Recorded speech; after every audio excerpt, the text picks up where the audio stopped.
Hi, I'm Stacey Sams, and I'm a family nurse practitioner in the Department of Primary Care. I attended Hocking College for my nursing degree as an RN, and then I went on to go to OU, where I have attained my bachelor's and my master's in the science of nursing.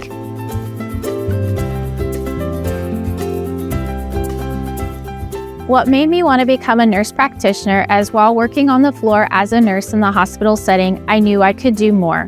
I wanted to be that person to be with you and do your care plan and see you achieve your goals.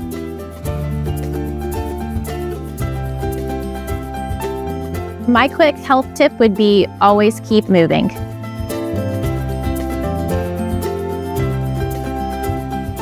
Yes, I have free time, and you will find me at my local Kroger.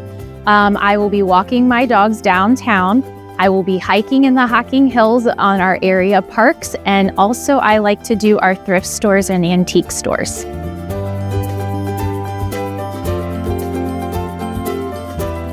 My approach to patient care is you are not your medical record number. You have a name, you are part of our family, and that's how you will be treated.